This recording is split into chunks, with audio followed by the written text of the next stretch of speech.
അസ്സലാമു അലൈക്കും വറഹ്മത്തുള്ളാഹി തആല വബറകാതുഹു. പ്രിയപ്പെട്ട സുഹൃത്തുക്കളെ, എൻ്റെ മറ്റൊരു ചാനലിൽ ഞാൻ പല ചികിത്സാ രീതികളുമായി ബന്ധപ്പെട്ടുകൊണ്ട് വീഡിയോ ചെയ്യാറുണ്ടായിരുന്നു. ഇന്നാലിന്ന അസുഖത്തിന് നിങ്ങൾക്ക് ഇന്നാലിന്നതുപോലെ ചെയ്താൽ നാടൻ ചികിത്സകൾ, പ്രകൃതി ചികിത്സകൾ എന്ന് വേണമെങ്കിൽ നമുക്ക് പറയാം. ഇത്തരം ചികിത്സാ രീതികളൊക്കെ ഞാൻ പല വീഡിയോകളായി അപ്ലോഡ് ചെയ്യുന്ന സമയത്ത് അതിൻ്റെ താഴെ ഒരുപാട് കമൻറ്റുകൾ കാണാൻ കഴിയും. ഇങ്ങനെയാണെങ്കിൽ ഉസ്താദെ, നാളെ ഹോസ്പിറ്റലുകളൊക്കെ പൂട്ടേണ്ടി വരുമല്ലോ, മെഡിക്കൽ കോളേജ് പൂട്ടേണ്ടി വരുമല്ലോ ഉസ്താദെ, അതൊന്നും ഇനി ആവശ്യമില്ല, നിങ്ങളുടെ ഈ ചികിത്സ മതിയല്ലോ എന്നൊക്കെ പറഞ്ഞുകൊണ്ട് ഒരുപാട് കമൻറ്റുകൾ കാണാൻ കഴിയും. അതവിടെ നിൽക്കട്ടെ. ആദ്യം ഞാൻ നിങ്ങളെ കുറച്ച് വീഡിയോകൾ കാണിച്ചു തരാം. നിങ്ങളെല്ലാവരും ഒരുപക്ഷെ അത് കണ്ടവരായിരിക്കും. ഏതായിരുന്നാലും നമുക്കതിലേക്കൊന്ന് പോകാം, ഒന്ന് കണ്ടു നോക്കുക. ബന്ധുക്കൾ മാധ്യമങ്ങളെ കാണുന്നു. തത്സമയ സംപ്രേക്ഷണം. പിന്നെ കുറച്ച് കഴിഞ്ഞപ്പോ ഒരു കൈക്ക് ചെയ്തിട്ട് ഇങ്ങോട്ട് കൊണ്ടുവന്ന് ചെയ്തു. ഡോക്ടർ പേരെന്താന്ന് ബെൻ ജോൺസൺ. അവനൊരു പ്രശ്നമില്ല, കുട്ടി നല്ല വർത്താനം പറയുന്നു. സൂപ്രണ്ടിന് പരാതി കൊടുത്ത് മൂപ്പര് സൂപ്രണ്ട് പറഞ്ഞ ഡോക്ടറായിട്ട് സംസാരിക്കാന്ന് പറഞ്ഞ് ഡോക്ടറായിട്ട് മൂപ്പര് കുട്ടീൻ്റെ ഫാദർ സംസാരിച്ച് കഴിഞ്ഞപ്പോൾ ഡോക്ടർ എന്തോ സീറ്റിൽ എന്തോ എഴുതി കൊടുത്ത് കുട്ടിക്ക് പരാതി. ഓക്കെ, ഇതായിരുന്നു നമ്മളൊക്കെ കണ്ടവരായിരിക്കാം. പല ന്യൂസ് ചാനലുകളും ഈ വിഷയം പുറത്തു വിട്ടിട്ടുണ്ട്. കോഴിക്കോട് മെഡിക്കൽ കോളേജിൽ നടന്ന ഒരു സംഭവമാണ്. അഥവാ ഒരു പിഞ്ചു കുട്ടിയെ കൈവിരലിന് എന്തോ ഒരു പ്രശ്നം വന്ന സമയത്ത് കുട്ടിയെ ഓപ്പറേഷൻ ചെയ്യണമെന്ന് പറഞ്ഞ് ഓപ്പറേഷൻ തിയേറ്ററിലേക്ക് കടത്തി വിടുകയും ഓപ്പറേഷൻ കഴിഞ്ഞ് കുട്ടിയെ ബന്ധുക്കൾ തിരിച്ചു വാങ്ങിയ സമയത്ത് കൈവിരലിലൊന്നും കാണുന്നില്ല. അങ്ങനെ ഇവരുടെ ബന്ധുക്കൾ നോക്കുന്ന സമയത്ത് കുട്ടിയുടെ വായ്ക്കകത്ത് ഒരുപാട് പഞ്ഞി തിരികെ വെച്ചിട്ടുണ്ട്. ഇതെന്ത് മറിമായം എന്ന് മനസ്സിലാകാതെ അന്തം വിട്ടു നിൽക്കുന്ന ബന്ധുക്കൾ ഹോസ്പിറ്റലുകാരുമായി, അവിടുത്തെ ജീവനക്കാരുമായി ബന്ധപ്പെടുകയും മാനേജറുമായി സംസാരിക്കുകയും ചെയ്തപ്പോൾ പറ്റിയ അമളി അവർക്ക് മനസ്സിലായി. ഉടനെ തന്നെ അവരെ കുട്ടിയെ വീണ്ടും ഓപ്പറേഷൻ തിയേറ്ററിലേക്ക് കടത്തുകയും അങ്ങനെ തിരിച്ച് ഓപ്പറേഷൻ ചെയ്തു എന്നൊക്കെയാണ് മനസ്സിലാക്കാൻ കഴിഞ്ഞത്. ഏതായിരുന്നാലും ഇങ്ങനെ ഒരു സംഭവം ഈ അടുത്ത് നമ്മുടെ കോഴിക്കോട് മെഡിക്കൽ കോളേജിൽ നടന്നൊരു സംഭവം നമ്മളെല്ലാവരും അറിഞ്ഞു. ഇനി നമുക്ക് വേറൊരു ചിത്രം ഞാൻ കാണിച്ചു തരാം. ഇതാ, ഈ സ്ത്രീയെ നമ്മളാരും മറന്നു കാണാൻ സാധ്യതയില്ല. ഏകദേശം ഒരു വർഷം മുമ്പ് വരെ മാധ്യമങ്ങളിലൊക്കെ നിറഞ്ഞു നിന്നിരുന്നൊരു സ്ത്രീയായിരുന്നു. എന്തായിരുന്നു ഈ സ്ത്രീയുടെ പ്രശ്നം? ആ സ്ത്രീ കോഴിക്കോട് മെഡിക്കൽ കോളേജിൽ വെച്ചുകൊണ്ട് ഒരു ഓപ്പറേഷൻ നടത്തി. ആ ഓപ്പറേഷൻ നടത്തിയ ആളുകൾ കത്രിക ആ സ്ത്രീയുടെ വയറ്റിൽ മറന്നു വെച്ചുകൊണ്ട് സ്റ്റിച്ച് ചെയ്തു. അങ്ങനെ ഏകദേശം എൻ്റെ ഓർമ്മ ശരിയാണെങ്കിൽ 3-4 വർഷം വരെ ഈ കത്രിക വയറ്റിൽ കിടന്നിട്ട് വലിയ നരകവേദന സഹിച്ചുകൊണ്ട് ആ സ്ത്രീ 4-5 വർഷം കഴിച്ചുകൂട്ടി. പിന്നീട് എങ്ങനെയൊക്കെയോ എന്തിനോ വേണ്ടിയിട്ട് നിരന്തരമായ വയറുവേദന, കലശലായ വയറുവേദന സഹിക്കാൻ വയ്യാതെ പല ചികിത്സകളും നടത്തിയ ആ സ്ത്രീ ഒടുവിൽ എന്തോ ആവശ്യത്തിന് വേണ്ടിയിട്ട് ഒരു സ്കാനിങ് നടത്തുകയും ഈ വേദനയുമായി ബന്ധപ്പെട്ട ഒരു സ്കാനിങ് നടത്തിയപ്പോഴാണ് വയറ്റിൽ കിടക്കുന്ന കത്രിക തെളിഞ്ഞു വന്നത്.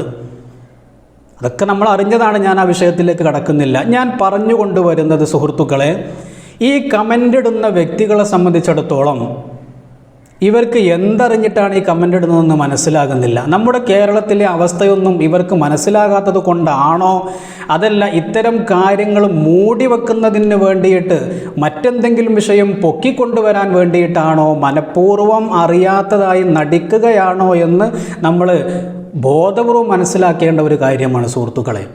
ഈ കഴിഞ്ഞത് മുഴുവനും കേരളത്തിലാണ്, നമ്മുടെ ഈ കൊച്ചു കേരളത്തിലാണ്.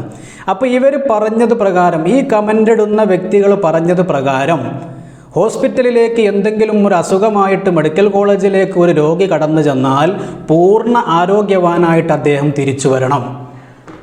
വലിയ രോഗമായിട്ട് ഹോസ്പിറ്റലിലേക്ക്, മെഡിക്കൽ കോളേജിലേക്ക് കയറ്റിയ ഒരു വ്യക്തി ജീവൻ നിലനിർത്തിക്കൊണ്ട് പൂർണ്ണ ആരോഗ്യവാനായിട്ട് ആ വ്യക്തി തിരിച്ചു വരണം, ഇവർ പറഞ്ഞത് പ്രകാരം. അപ്പോൾ ഉസ്താദുമാർ ഏതെങ്കിലും തരത്തിലുള്ള നാടൻ ചികിത്സയും ആത്മീയ ചികിത്സയും ഒക്കെ നടത്തുമ്പോൾ ഇതിലൊന്നും ഒരു ഫലവുമില്ല, എല്ലാറ്റിനും പരിഹാരം ഹോസ്പിറ്റലുകളും മെഡിക്കൽ കോളേജുകളുമാണ് എന്നാണ് ഇവർ വാദിച്ചു കൊണ്ടിരിക്കുന്നത്. ഇവരുടെ വാദം ശരിയാകണമെങ്കിൽ ഒരിക്കലും ഹോസ്പിറ്റലുകളിൽ ആരും മരിക്കാൻ പാടില്ല. ഒരു ചികിത്സാ പിഴവും അവിടെ നടക്കാൻ പാടില്ല. അവിടുത്തെ മരുന്നുകളൊക്കെ 100% എല്ലാ രോഗങ്ങളും അസുഖം ഭേദമാകുന്ന മരുന്നുകളായിരിക്കണം. അവിടെ ഒരു നിലക്കും ഒരു പിഴവും ആർക്കും പറ്റാൻ പാടില്ല. എന്നാലൊക്കെ പക്ഷേ ഞാൻ പറഞ്ഞു കൊണ്ടുവരുന്നത് ഇതുപോലെ എത്രയെത്ര സംഭവങ്ങൾ സ്വകാര്യ ഹോസ്പിറ്റലുകളിലും അതുപോലെ തന്നെ മെഡിക്കൽ കോളേജുകളിലും ഒരുപാട് നടക്കുന്നുണ്ട്. ഒരുപാട് ആളുകൾ അവിടെ മരണപ്പെടുന്നുണ്ട്. ഈ മരണപ്പെടുന്നതോ ചികിത്സാ പിഴവിനെയോ ഒന്നും ഞാൻ കുറ്റം പറയുകയല്ല, മറിച്ച് ആത്മീയ ചികിത്സയും നാടൻ ചികിത്സയും നമ്മുടെ നാട്ടിൽ ഒരുപാട് ചികിത്സാ രീതികളുണ്ട്. ഈ ചികിത്സാ രീതികൾ മുഴുവനും തെറ്റാണ്.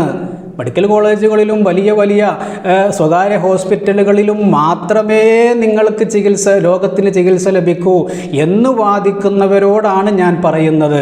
നിങ്ങൾ പറഞ്ഞത് പ്രകാരം ഒരു ഹോസ്പിറ്റലുകളിലും ഇവിടെ മരണം നടക്കാൻ പാടില്ല. എല്ലാ രോഗത്തിനും അവിടെ മരുന്ന് വേണം. വലിയ രോഗമായിട്ട് ഹോസ്പിറ്റലിലേക്ക് പോകുന്ന ഒരു വ്യക്തി അവിടുത്തെ ചികിത്സ കഴിഞ്ഞ് വരുമ്പോഴേക്ക് പൂർണ്ണ ആരോഗ്യവാനായിട്ട് തിരിച്ചു വരണം. അങ്ങനെ വരാത്തിടത്തോളം കാലം ഇത്തരം കമൻറ്റുകൾക്ക് നമ്മൾ പ്രസക്തി കൊടുക്കുന്നില്ല. ഇത്തരം കമൻറ്റുകൾക്ക് പ്രസക്തിയേ ഇല്ല. നമ്മുടെ നാട്ടിൽ പല ചികിത്സാ രീതികളുമുണ്ട്.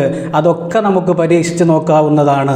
ഞാൻ പറഞ്ഞു കൊണ്ടുവരുന്നത് നിങ്ങൾക്ക് അസുഖം വരുന്ന സമയത്ത് ഹോസ്പിറ്റലിൽ പോകരുതെന്നോ മെഡിക്കൽ കോളേജുകൾ ആശ്രയിക്കരുതോ എന്നോ അല്ല ഞാൻ പറഞ്ഞു വരുന്നത്.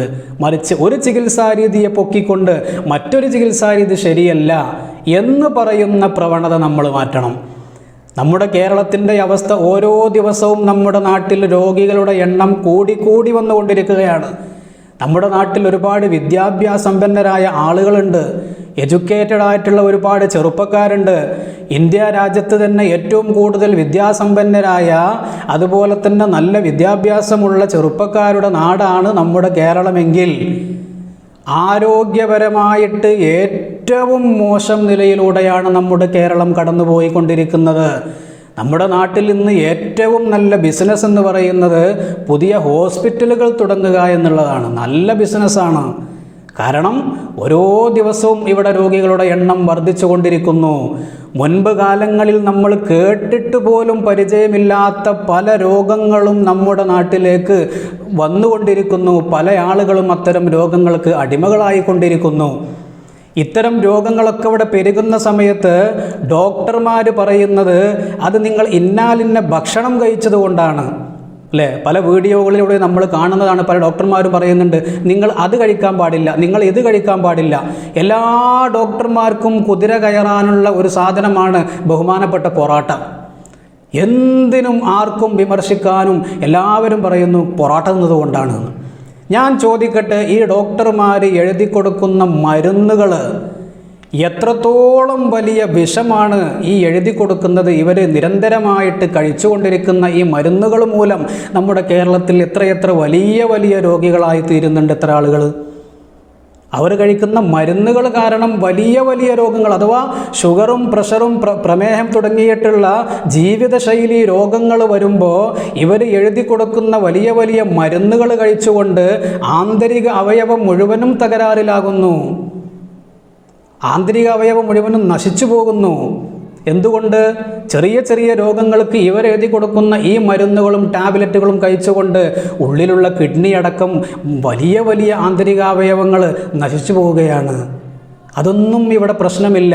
ഞാൻ പറയുന്നു, നമ്മൾ കഴിക്കുന്ന ഭക്ഷണം കൊണ്ടോ അല്ലെങ്കിൽ നമ്മൾ കുടിക്കുന്ന വെള്ളം കൊണ്ടോ വരുന്നതിനേക്കാൾ വലിയ രോഗങ്ങൾ നമ്മൾ നിരന്തരമായി കഴിക്കുന്ന ഇത്തരം ടാബ്ലറ്റുകളും മരുന്നുകളും കഴിച്ചതുകൊണ്ടാണ് നമുക്ക് വരുന്നത്. ഇതിവിടെയുള്ള ആരോഗ്യവകുപ്പ് പുറത്തു പറയില്ല. ഡോക്ടർമാരത് സമ്മതിക്കാനും തയ്യാറാവുകയില്ല. അതിൻ്റെ പിന്നിലുള്ള ലോബി എന്താണെന്ന് നമുക്കൊക്കെ ചിന്തിക്കുന്നവർക്കത് മനസ്സിലാക്കാൻ കഴിയും.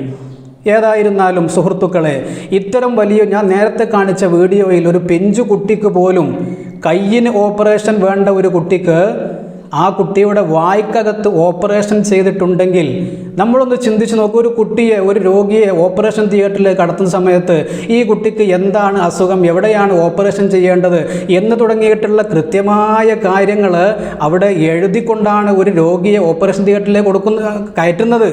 അവിടെ ഓപ്പറേഷൻ തിയേറ്ററിൽ ഇരിക്കുന്ന ആളുകൾ കൃത്യമായിട്ട് അത് വായിച്ച് മനസ്സിലാക്കിയതിന് ശേഷം ആണോ ഇത്തരം ഓപ്പറേഷനുകൾ ചെയ്യുന്നത് എന്ന് നമ്മൾ ചിന്തിക്കേണ്ടിയിരിക്കുന്നു ഗൗരവപരമായിട്ട്. ഞാൻ വെറുതെ പറയുന്നതല്ല. കാരണം ഇത്രയും ഒരു ചെറിയ പിഞ്ചോമന കുട്ടിയെ ഇത്രയും വലിയൊരു പിഴവ് എങ്ങനെ പറ്റുന്നു? അപ്പോൾ കൃത്യമായിട്ട് വായിച്ചു നോക്കുന്നില്ലേ?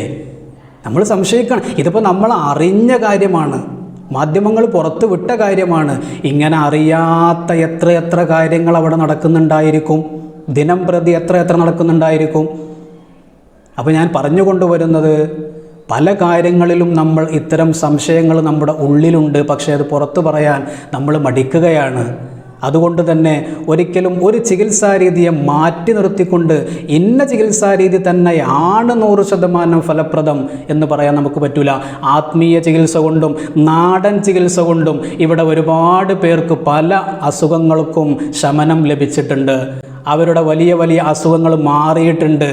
അപ്പോൾ ഒരു ചികിത്സാരീതിയെ മാറ്റി നിർത്തിക്കൊണ്ട് മറ്റൊരു ചികിത്സാരീതിയെ പൊക്കിപ്പറയുന്ന ഒരു സമ്പ്രദായം നമ്മൾ മാറ്റണം. കൃത്യമായി നിങ്ങൾ തന്നെ ഒന്ന് മനസ്സിലാക്കിയതിന് ശേഷം മതി. ഞാൻ പറയുന്നത് കേട്ടിട്ടും നിങ്ങളൊരിക്കലും അത്തരമൊരു തീരുമാനത്തിലേക്ക് എത്തണമെന്ന് ഞാൻ പറയുന്നില്ല. കൃത്യമായിട്ട് നിങ്ങൾ വരുന്ന വാർത്തകളും അതുപോലെ തന്നെ മീഡിയകൾ പുറത്തുവിടുന്ന പല ന്യൂസുകളും ഒന്ന് നിങ്ങളൊന്ന് കണക്കിലെടുത്ത് നോക്കുക. ഇനി അവർക്ക് കിട്ടാത്ത പല ന്യൂസുകളും ഇത്തരം സ്വകാര്യ ഹോസ്പിറ്റലുകളും മെഡിക്കൽ കോളേജുകളിലും നടക്കുന്നുണ്ടെങ്കിൽ അതും നിങ്ങൾ അന്വേഷിച്ച് നിങ്ങൾ തന്നെ തീരുമാനത്തിലെത്ത്. ഞാൻ അവസാനിപ്പിക്കുകയാണ്.